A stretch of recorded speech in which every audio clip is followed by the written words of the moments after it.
You're watching the End Zone. Oh, just man talk. We're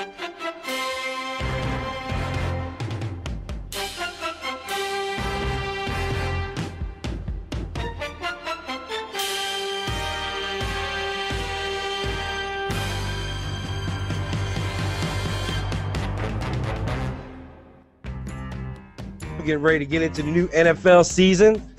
Yes, we got RG3 back, hopefully healthy for game one. I mean, at least Adidas says they're all in for week one, right? Yes, sir.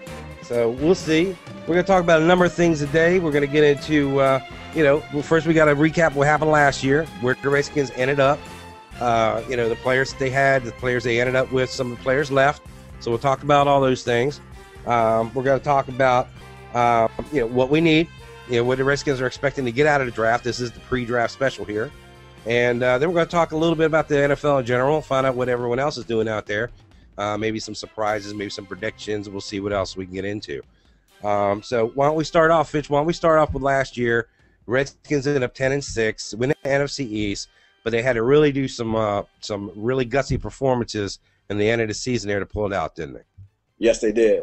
I was really surprised on how they finished. They're winning 7 games in a row, especially starting off at 3-7. I didn't expect that at all, but they pulled together, and that's thanks to a well-coached team and a great coaching staff. I think Mike Shanahan is doing an excellent job so far compared to where we was with Vinny Cerrato and the rest of the crew. So for them to do what they did, it was remarkable, and well, where do you think? Let me ask you this. It sounded almost like Mike Shanahan gave up at the end of the season, right? I mean, in the middle of the season there. I mean, as a fan, you can take it that way. You don't know what his motive was. It could have been a tool to inspire his team. So, being a Redskin fan, I'm always going to think the best. So hopefully that was his. Well, his that goal. was motivation, and if man. it happened. It was genius. I'll tell you that, because it did exactly what he wanted it to do, if that was the reason behind it. I mean, there was a lot of criticism about that little speech he gave the post game, where he basically said, well, now we're evaluating players. But and then he kind of backed off and said, well, we're always evaluating players. And that's true. They are. Right. But, whatever it was, the end result was it did motivate that team. Absolutely. Especially number 10. Right. Absolutely. If you're not playing up to the standards, then I think that speech needed to happen, because if people are not playing up to their standards or doing what they need to do, the extra film work or whatever it may have been, they needed that type of speech, because if you're not going to play ball, you're not going to be here. And that's what some of the best franchises do. Absolutely. So we definitely had a lot of problems during the beginning of the season. We had a lot of drama, of course, with the targets for RG3. Starting with Pierre Garçon going down early. Oh, he's an exceptional player. I think he really exceeded the Redskins' expectations, because in years prior, if we get a free agent, they usually don't pan out as well. But he came on when he was healthy. You see a big difference. I believe we went 5 or 6-1 or something like that when he was in the lineup. So he's a very explosive player. That was a very good pickup. We just need somebody on the other side now. I mean, he was number 2 to Marvin Harrison up there in Indy for a long time. People wondered, well, how would he react if he was the man? Could he handle the role as the number 1 receiver, getting locked onto by the number 1 corner from the opposing team? Right. But what he proved is that he's a physical player who is definitely not afraid to compete with anybody. Right. And he attacks the ball, and I think that's what we've been missing a lot here. Other than Santana Moss, we haven't had a receiver that attacks the ball when it's in the air. It goes and gets that ball out of the sky, takes it out of the defender's hands, uses his body to shield against. I mean, all the things you want a receiver to do to help, especially a young rookie quarterback like RG3. That's exactly what he provided, and that's exactly what we needed for him. Absolutely, I agree. So, again, we had another incident. Of course, we lost our best tackle and our best tight end to a suspension the last 4 games. Of course, talking Trent Williams and Fred Davis. How do you think that impacted the team? And was that also another motivating factor that the team used to kind of say, hey, you know what?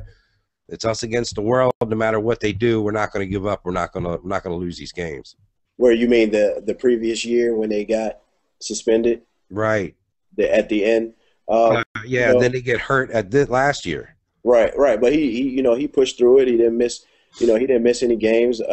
Unfortunately, Fred Davis had a real bad an Achilles injury, and he's one of those game changers that RG3 could have had on the field. And when he went down, that changed a lot. I think Logan Paulson did a decent job of stepping up, but towards the end of the season, I think everybody saw that he disappeared. So obviously that's something that they need to look at too. And Niles Paul, people are kind of hard on Niles Paul, but I like Niles Paul. This is his first year playing a different position, so you can really say that this was his rookie season. So I think he needs some more work, more seasoning, and we'll see what do. But so we'll see what he can do. But if something comes up in the draft and somebody falls to him that they really like, then I think you got to pull the trigger on that. Well, I think Mike Shanahan didn't do Niles Paul any favors by trying to compare him to Shannon Sharp before he'd even played one regular season game as a tight end. So that was kind of an unfair position to put the young man into. But I've heard a lot of interviews with Niles Paul, and he is a stand-up guy. Right. He's never shied away from an interview or a question about his performance on the field, especially the criticism, his ability to actually catch the ball. Right. He knows he's got to do better. He knows he's got a lot of work to do, and he seems like an upstanding young kid that's willing to put in that work, and is not going to shy away from it, and is going to meet all the criticisms head on.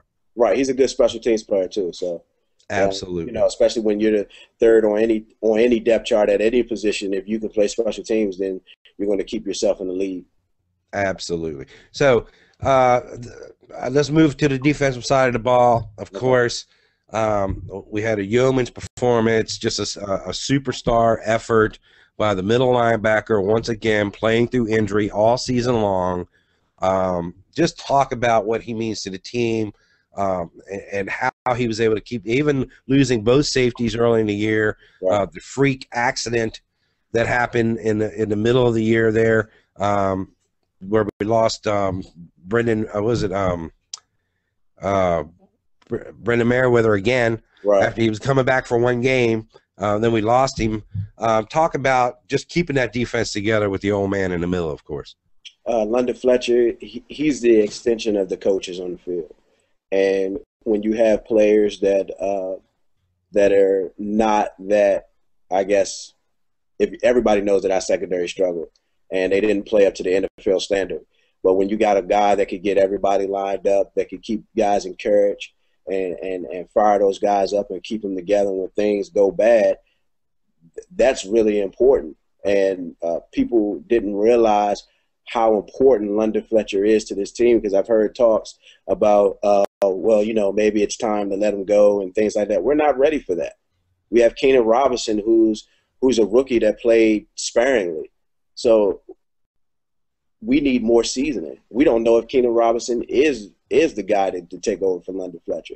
So London Fletcher is the defense. London Fletcher is the Washington Redskins along with RG3 now. So getting him back, that's bigger far as in the locker room than it is on the field. I would say the only criticism I've heard is that the number he's coming back to is like $6 million this year. Right. That's pretty high. You're worth. I always say you're worth whatever a team is willing to pay you. So if it's one team that's willing to pay you $6 million, you worth $6 million. I mean, at this point in time, without cap penalties, it's kind of tough, and I understand that. Right. And we'll definitely have to, as we get closer to the season, talk about how those cap penalties have impacted the Redskins, especially with their ability to capitalize on free agency and the market out there to get the players they need to actually be competitive. But surprisingly, they are competitive, and that goes to number 10, of course, coming back off the big knee surgery. Hopefully, the dual knee surgery, he's going to be 100%, all in for week 1. Of course, the Adidas ad running. You've got what's his name? What's the doctor's name? Dr. Andrews. Dr. Andrews is calling him superhuman. You got, the coach is calling him. It's just, I think it's a lot of unnecessary pressure. And I hope, and they've kind of backtracked a little bit this last week, and they've said, hey, we're only gonna, we're gonna play him unless he's 100% and whatever. Hopefully they'll mean that, and it does happen, because I just think his career means too much to sacrifice for a couple of games early in the year. Right. It's just too important a part of this franchise right now, especially for everything you gave up to him, to get him to go out there and put him in harm's way so early. Yep. I have to agree with that. He's a young kid. He's our best player on the team. It's a lot of pressure. Everybody just need to be quiet right now. Let it take its course. Yeah. Make sure he's 100%. He's already had two major surgeries on that knee. One more, and we're in trouble. So right now, I think Mike Shanahan coming out today saying that he will not play unless he's 100% is something that he needed to do. I think Bruce Allen or Dan Snyder, they need to have a meeting. Nobody talks. Just be quiet. Let the kid do his rehab. Let him take his time. Don't put that pressure on him. Even though he handled the pressure well last year, as far as coming in here as a high draft pick and taking us to a division title, which is, outstanding for a rookie and getting Rookie of the Year. But everybody needs to shut up and let this kid heal up, because that is our franchise, and I want to see this kid play for the next 10 years. Absolutely. Well, when we come back, we're going to talk a little more about that. We'll talk about who's not coming back. We lost some players in free agency, so we'll talk about the holes that have been created by free agency and the fact that we won the division, and we had a number of free agents that moved on from us. And, of course, that's left some holes, and we'll talk about who is out there possibly in the draft that can fill those holes. This is the End Zone, and this is Just Man Talk, and we'll be right back.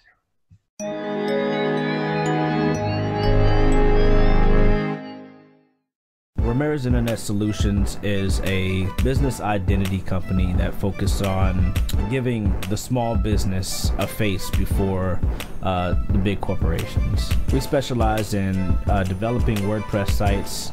We also do static websites. We do logo design, graphic design, photography, presentation, DVD presentations, flash design. We do PayPal shopping carts, content writing, do a little bit of everything. Anything that has to do with the internet marketing or marketing your business, we do it. Ramirez Internet Solutions started in 2008, but you can find Ramirez Internet Solutions at www.ramirezsolutions.com.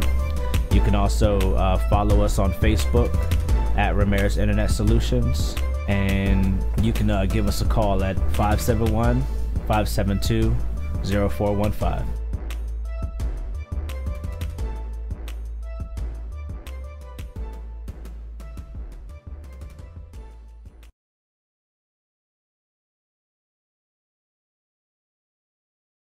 Now we got another addition to the team here. Marcus is with us. Marcus Allen, not related, but Marcus Allen, Cool Blood. What's up, man? What's going on, Rick B? Fans, what's up, man? Not much. All right, so where we left off, we talked about how the Redskins ended last season. Obviously, it was awesome the way they finished the season out, winning the NFC East, going on to the playoffs. Of course, RG3's injury and various other factors contributed to them not getting very far. Losing again to Seattle, kind of a bummer. So, now new season getting ready to start. We got the draft coming up tomorrow, and we're going to talk about what Redskins are bringing back, who we lost, and what kind of voids we're going to have to fill with this draft. Now, they don't have a first-round pick. This is, again, because of the picks they traded to get RG3 on the team. But we do have a second-rounder, and we'll be talking about what we could possibly get with that second-rounder also. So, Finch, why don't you go through some of the players that we lost, and actually a few we lost and came back. Why don't you kind of just get us up to speed on where the roster ended up this year as we're getting ready to go into this draft this year? Well, I think the organization did a great job of, especially with the cap penalty, they did a great job of re-signing, 22 starters. Obviously, we lost a Pro Bowler and Lorenzo Alexander, and I think that's a lot, bigger than what a lot of people think. Because when you can find a player that plays multiple positions and is a special team beast, I think that's rare in the NFL. And, if you can play a guy at linebacker, You can play a guy that outside and inside. You can play him at D line. If you're in a pinch, you can play him at a blocking tight end or whatever the case may be. I think a lot of people don't realize how valuable he was to this team, and you win Super Bowls with guys like that. And Marcus, he was more than just an all-around utility guy. I mean, this was like the lifeblood of the special teams also, wasn't he? I mean, this guy, he got everybody pumped up. When he was on the field, man, you knew it. He was like our the guy that Baltimore just lost. Bernard Pollard. The middle linebacker, Ray Lewis. Of course, that's who I'm talking about. I'm just trolling a little bit because I can't stand him. But, yeah, so he was like our Ray Lewis. He was our lifeblood there on the special teams, wasn't he? Yeah, but, me and Finch always go back and forth about, Zoe and his importance to the team. But I'm a firm believer of coaching staff, so I believe that we can find that next diamond to fill his void as well, Well, that's true. That's true. But like I said, I think sometimes that you got to look past mere talent. You got to look at the inspiration that he brings to the other players on the team as well. I mean, you look at somebody like London Fletcher's been doing it this long.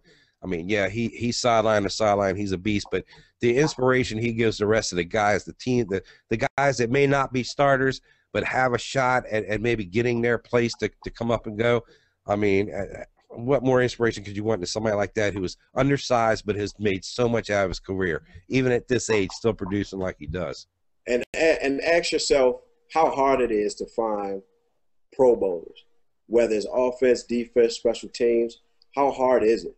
I mean, you could easily say, oh, we're going to go out there and we can find somebody else. Yeah, I believe in the coaching staff too, but it's just not that easy, especially when guys are taking double teams and triple teams.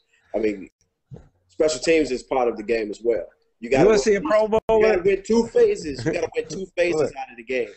You want to see a Pro Bowler? Just look at any ex-Redskin. That's a Pro Bowler. Am I right? Am I right, Marcus? Come on, man.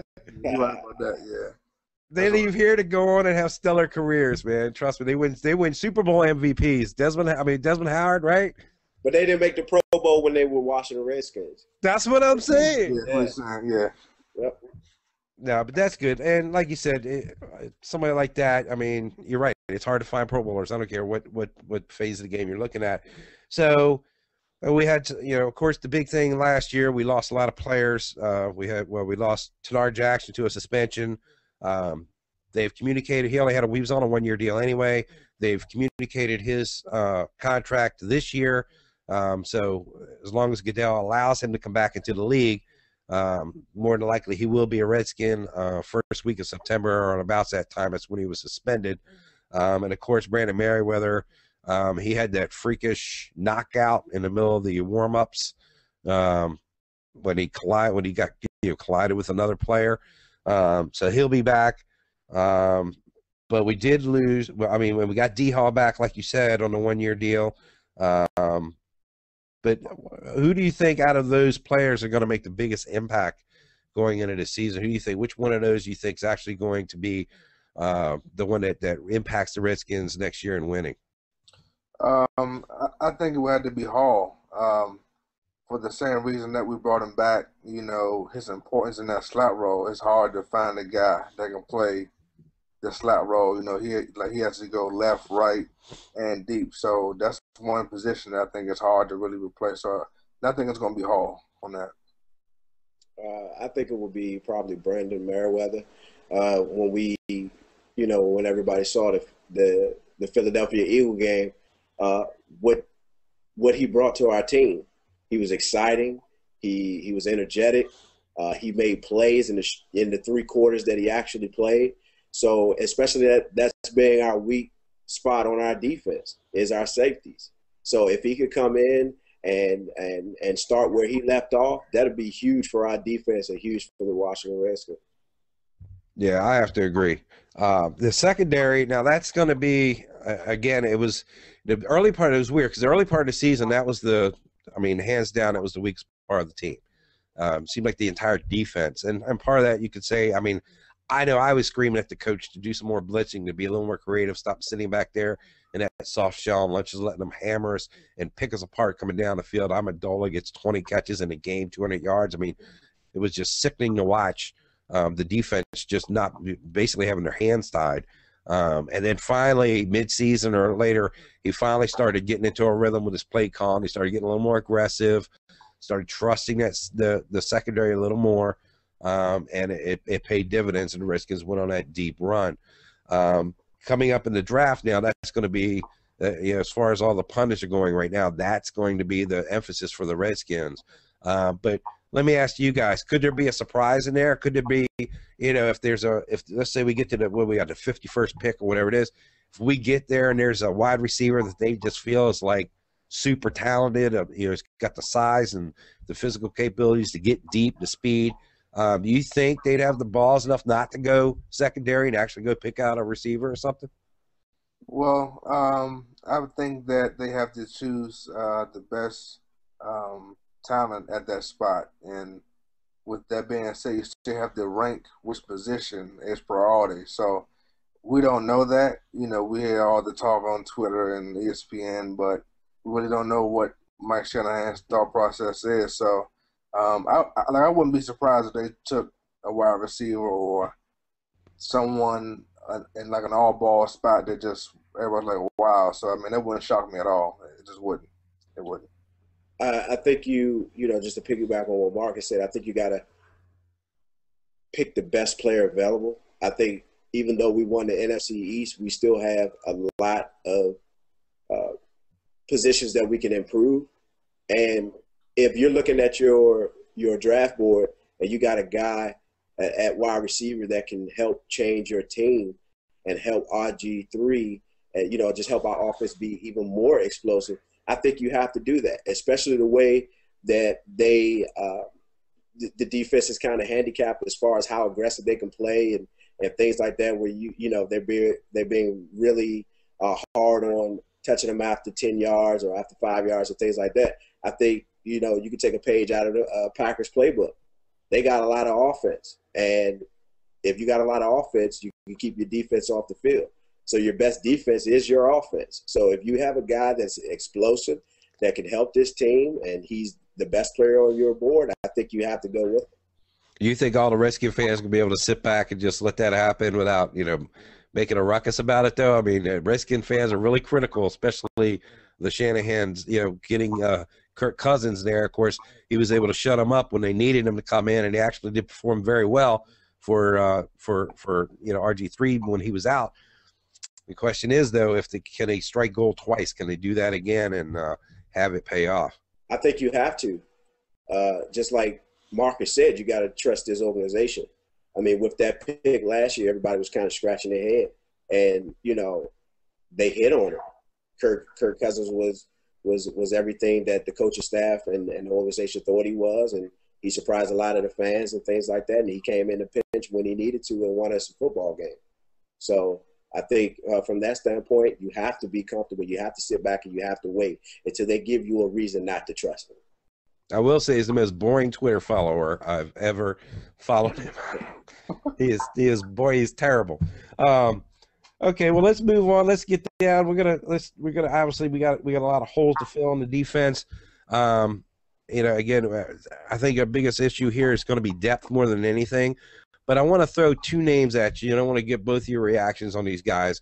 Just tell me, if they're sitting there, do you pick them? And if so, why? And if not, why?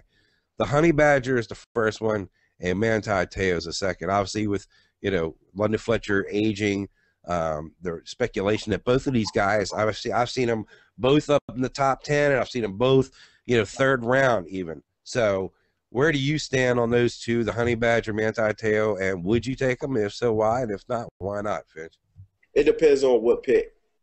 I think Tyrann Mathieu, and, like I said before, with the not having a first-round pick, I think you have to make sure you're on the right guy in the second round. So with him, with all the off-the-field issues, I think you really got to be cautious, and I don't think you can pull the trigger on that.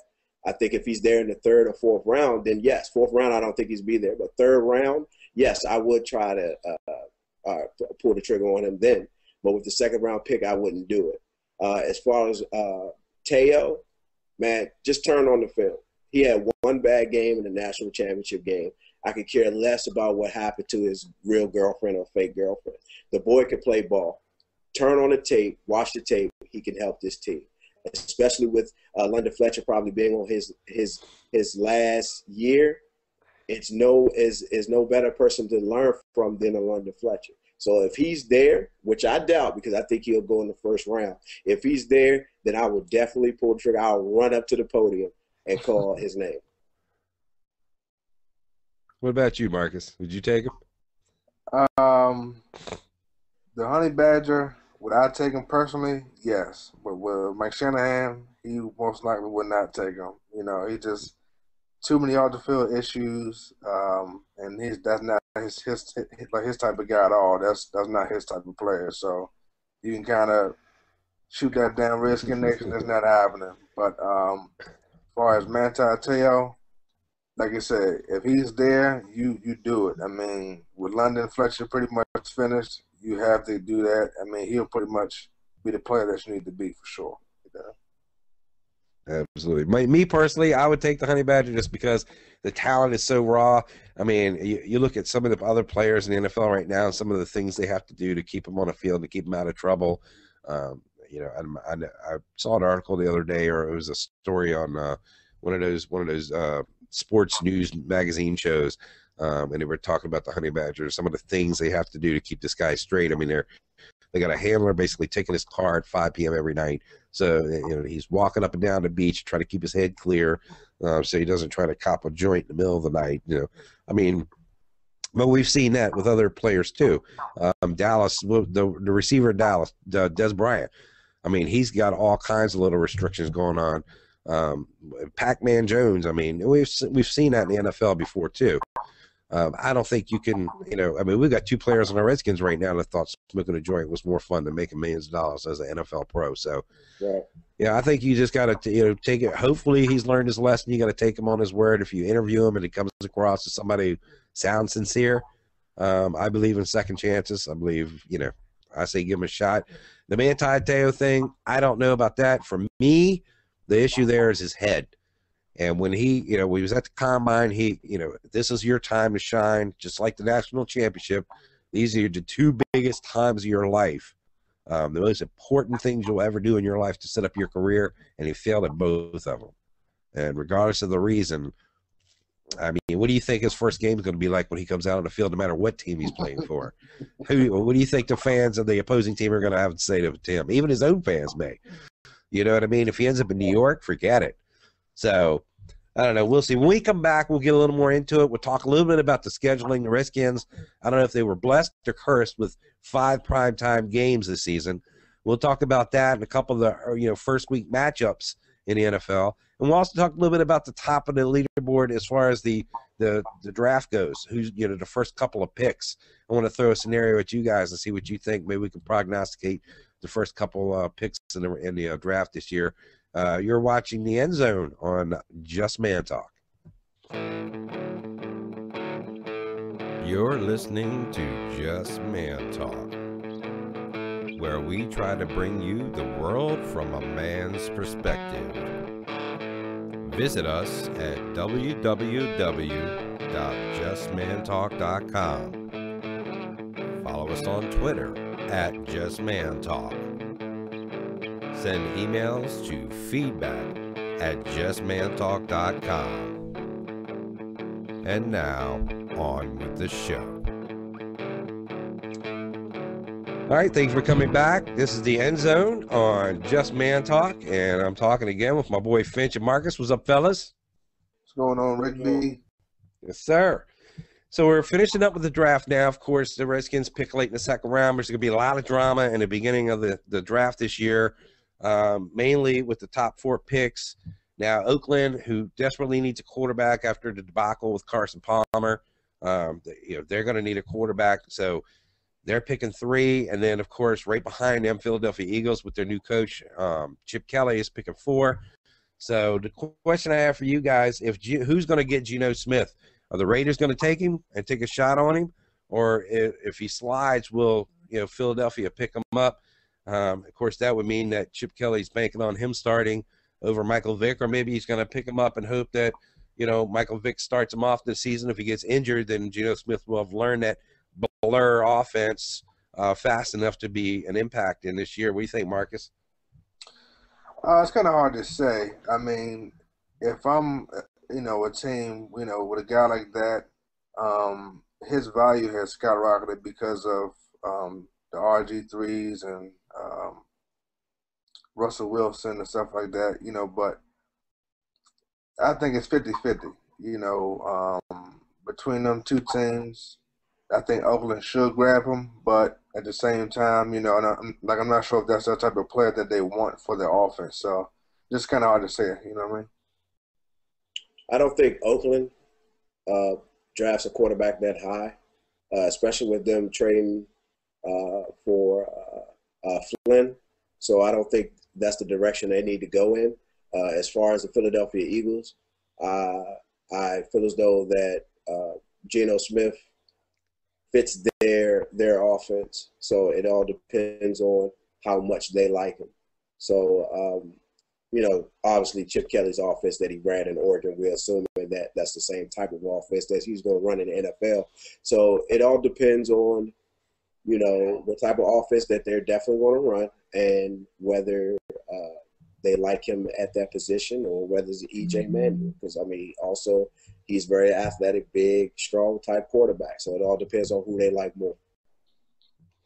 Well, I know Chip Kelly said if he, and back in college, if it was, 4th and 20 on his own, 10-yard line, if he wanted to go for it, he was going to go for it. NFL be damned. So it should be very interesting no matter who he gets and what he does. And if that's true, I'm glad he's in the NFC East.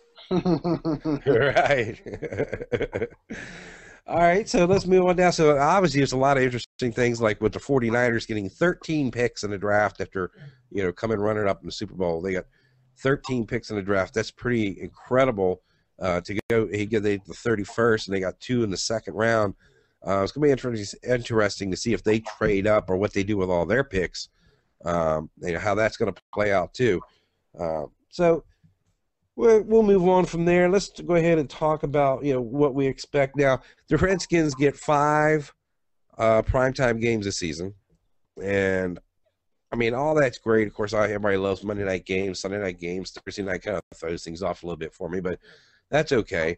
But my question is this kind of a setup? We know that the whole RG3, the ad campaign with Adidas, all in for week 1. You've got the coach coming out saying his recovery is like superhuman, and even the Dr. Andrews is praising and saying he should be back early and all this stuff. And then, now they back off a little bit. But the NFL has kind of set the Redskins up here. They've got the first Monday night opening season against the Philadelphia Eagles, a division rival. Of course, Chip Kelly will be for his first game in the NFL, but almost feels like a setup that they front-loaded all these nationally televised games. Do they know something we don't, Finch? Did they know RG3 is going to be ready? I hope so. We really can't say or know anything what's going on inside the organization, but as a fan, I would think they would know something that we don't know, and I hope that's the case because without number 10, we're not a playoff team, and hopefully he can start week 1 all the way, to the week 16, and hopefully he's there. And I think the Redskins did an excellent job to deserve those primetime games. And you're talking about RG3, one of the most explosive players, exciting players in the league. So hopefully they know something we don't. And number 10 is under center on Monday Night Football. Marcus, if he doesn't play, can Kirk Cousins garner enough attention to warrant that Monday night game? Can he come through, you think, in an early season game like that? I would hope so.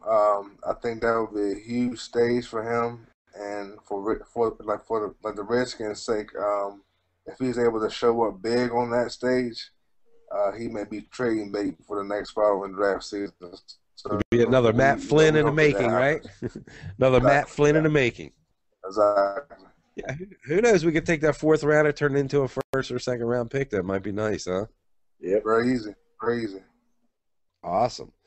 So, what do you think, guys? You've seen the schedule now. I know we'll go through this obviously a little more as we get closer to the regular season, but I always like to see where the optimism level is based on how we're feeling right now in the off season with before the draft. And again, I won't hold you to this number, but it'd be interesting to see how things compare out. So, if I had to put a gun to your head right now and get a prediction from you as to, and Marcus hates this, I know he hates it because every year I say the same thing, and every year he says he's cautiously optimistic, and I'm always Super Bowl, baby. But what do you think? Just looking at the schedule, and let's say, and I'm gonna give you this: RG3 starts week 1. He's considered 100%, and we've got the whole team as it is right now. What do you think the record's going to be? Finch, I'll let you go first. A healthy RG3 week 1. With RG3 win every single game that we play, I believe another 10-6 season would be great. So I'll go with 10-6 right now with a healthy RG3. But that could be better because RG3, everybody knows he's dynamic. He keeps us in every game, and he can take over at any time. What do you think, Marky Mark? I think it'd be harder to repeat that 10-6 season because of what we went through. Given his status, like if he's healthy, maybe 9-7, 10-6. I'm just kind of borderline with it. Just kind of hard to say. It's gonna be hard to repeat that. We did some good stuff last year, and it's gonna be hard to repeat that. Right, but and we get a lot of guys back, so our depth should be a lot better too. With Brian Rockpo coming back, Adam Carricker coming back. Hopefully those guys can stay healthy, and especially with Brian Rockpo, because with that secondary, we definitely could have used his pass rush last year. He might not all the time get to the quarterback, but pressure is just as good sometimes. Well, I'd say 6-10, unless, well, of course now we got Sav Rocca signed again, so 10-6 is definitely doable now since we got Sav Rocca.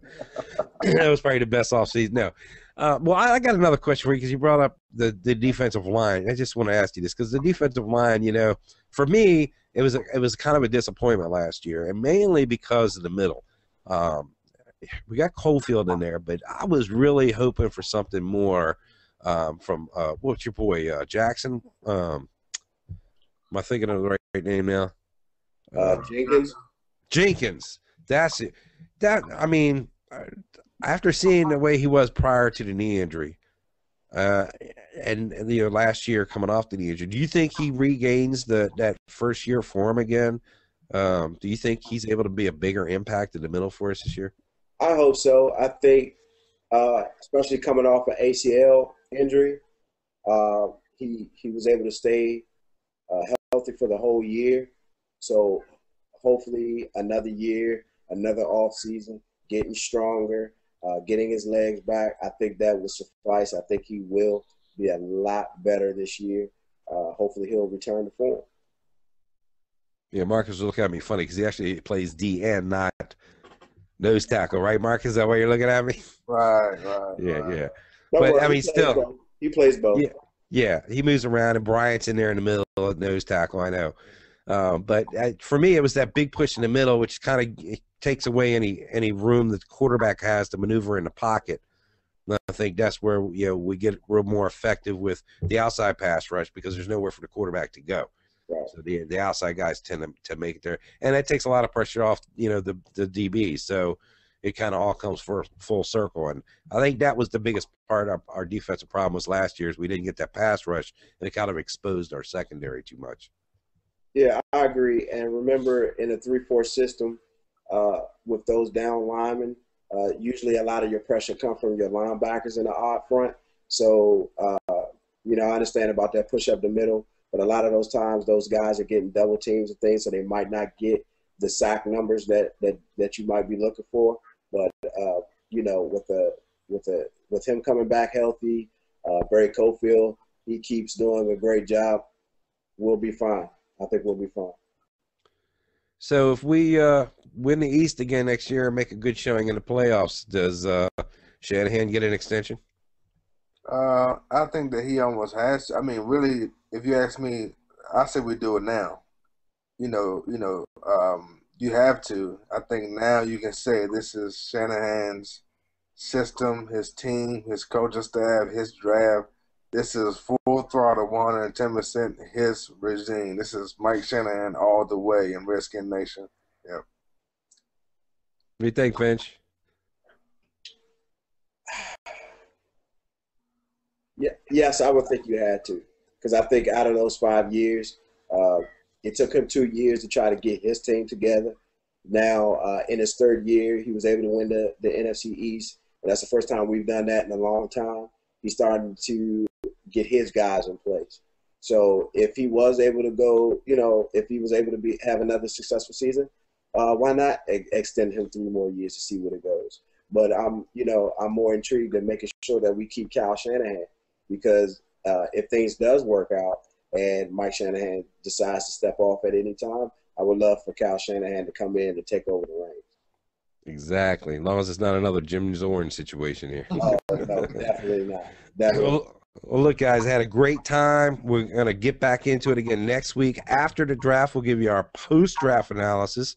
We'll go a little more in-depth in some of the other teams, what they did, the moves they made, and the moves they didn't make. And we'll give our analysis on who the big winners were, who the losers were. And, of course, we're going to break down and exhaustively go through every draft pick the Redskins make. And, interesting thing on they had an interview with Shanahan today, and somebody asked him about the possibility of trading into the first round. And his response was, well, 1 chance in a million means there's still a chance, right? There's still a chance. Marcus is sweating. I can see it. So, all right. Well, again, we'll leave it here. This is the End Zone of Just Man Talk. I'm Rick. That's Finch. That's Marcus. And we'll see y'all next week. We'll do it again. See you guys. All right. Peace.